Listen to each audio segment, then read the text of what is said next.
I am Andrea Cole. I am the technician here at Davidson County Historical Museum.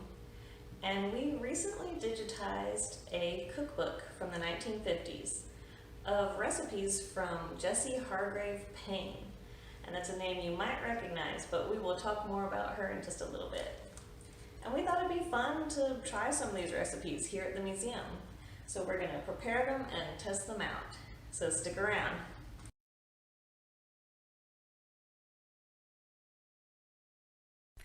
Jessie Hargrave Payne was a prominent figure here in Davidson County and was widely known for her cooking and catering. She catered parties, teas, receptions, weddings, and various clubs such as the Club of 12 and the O. Henry Study Club. She even appeared as a guest on the Good Morning America show. Born in 1878, her parents had been formerly enslaved. Her mother later became a pastry cook at the Mabry Hotel, and Jessie had fond memories of watching her mother create beautiful tiered cakes. It is said that Jessie couldn't remember a time when she didn't want to cook. After losing her mother when she was just 11 years old, Jessie took to the kitchen and baked 2 cakes for her relatives. Her father passed away shortly after her mother died, and Jessie lived under the care of her aunt and grandmother. She married Louis Payne at the age of 17, and the two lived happily for almost 50 years until the time of her husband's passing in 1944. The couple never had children of their own, but it is said that she adopted everyone around her and took on the affectionate nickname Payne, a name given to her by young Dot Mendenhall, whose family she worked for 10 years. Her 40-page cookbook, Payne's Parties, was painstakingly compiled in 1955 by several local women who huddled around Jessie while she cooked, taking notes of her every move. This cookbook features all sorts of dishes from desserts and salads to pickles and sauces. She never took any shortcuts, and her recipes shined as a result.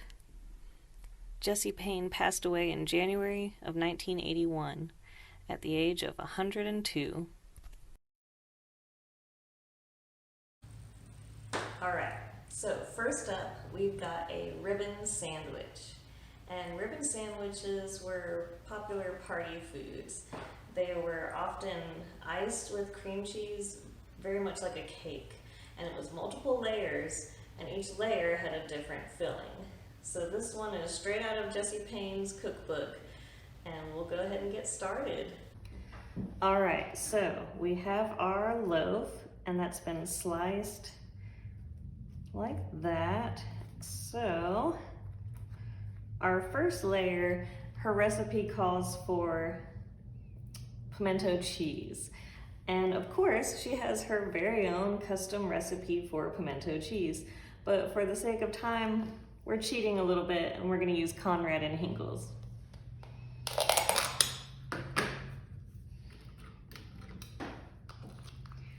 So we're just going to spread that on our first layer.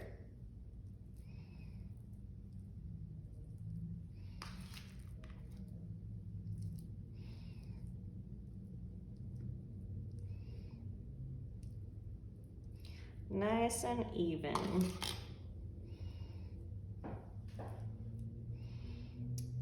And this is the part where I try not to get too picky about getting it really straight. Some of you will understand. All right. So that's the first layer. Then the second layer, she has a recipe which is cream cheese, a little bit of lemon juice, there's green olives and almonds in here. Very peculiar, but we're gonna go for it. Spread that onto the second layer.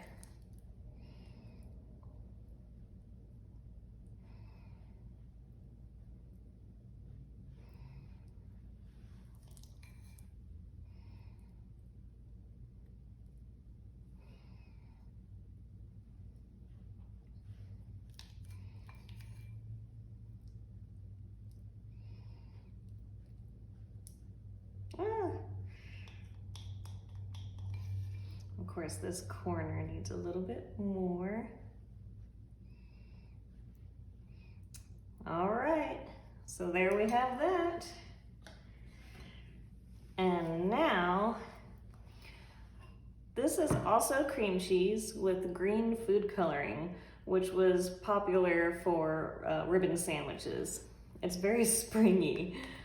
So we'll just go ahead and ice the sandwich like a cake.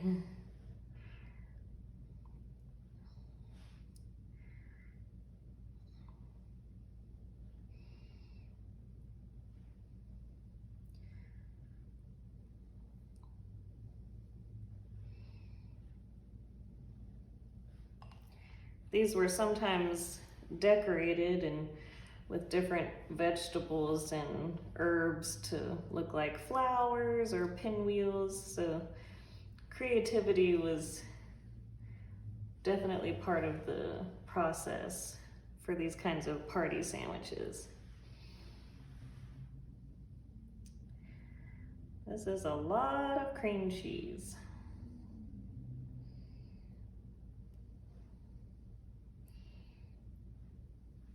So we're gonna go down the sides just like a cake.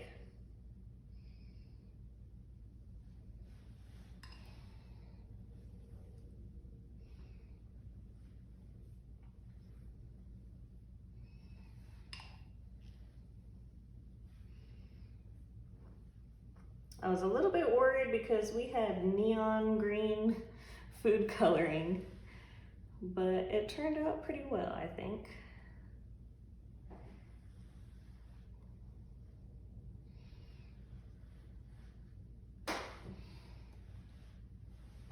All right, and last but not least, the recipe calls for decorating the top with some more almonds.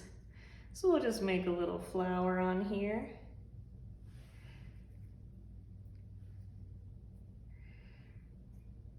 Because why not?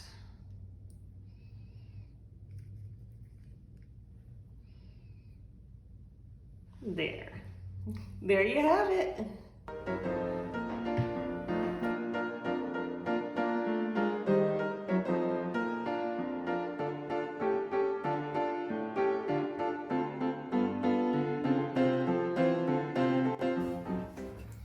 Hey guys, I'm Stephen Harris, Registrar of the Davidson County Historical Museum. So, even though I've never been a big fan of cream cheese or pimento cheese, we're going to give this a shot.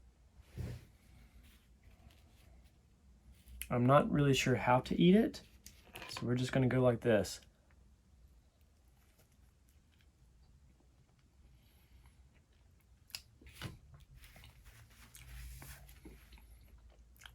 It's actually not that bad.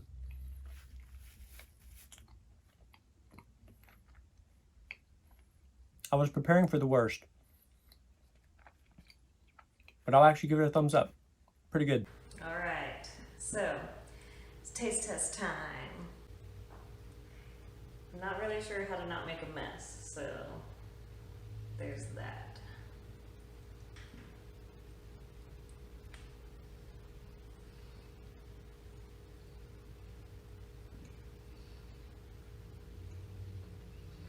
All right, so that's the pimento cheese part.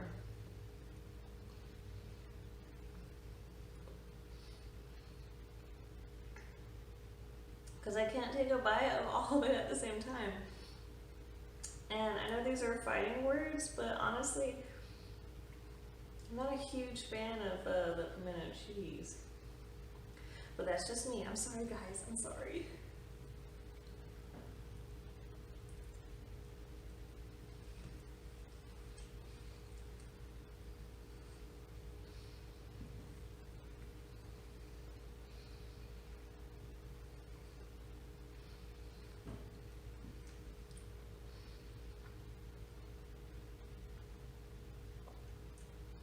So, I was a little concerned about the cream cheese blend with the almonds and olives. But that was actually pretty good. It's kind of fun. I'm gonna go for another bite. You know, I packed my lunch today because I didn't want to assume that this would fulfill my lunch, but it's actually pretty good. I could have eaten this. Not too shabby. I've certainly had sandwiches before in my life, but not one that looks like this. I really like the look of this sandwich. Just before I dig in, I just look at that.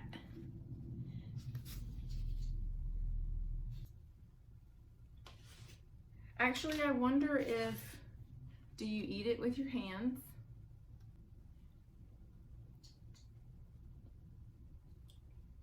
So I'm gonna just cut this, I think, into more manageable bites. So far, so good. I really like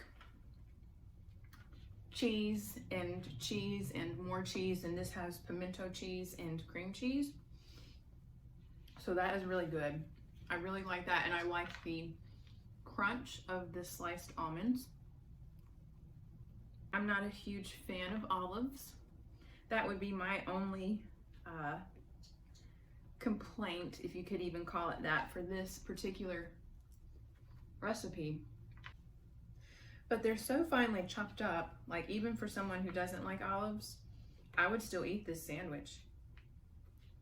I would eat this whole sandwich.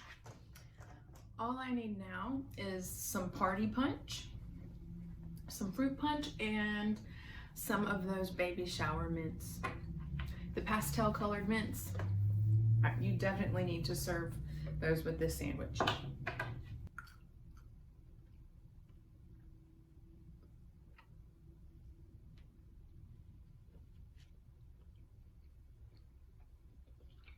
I need a napkin.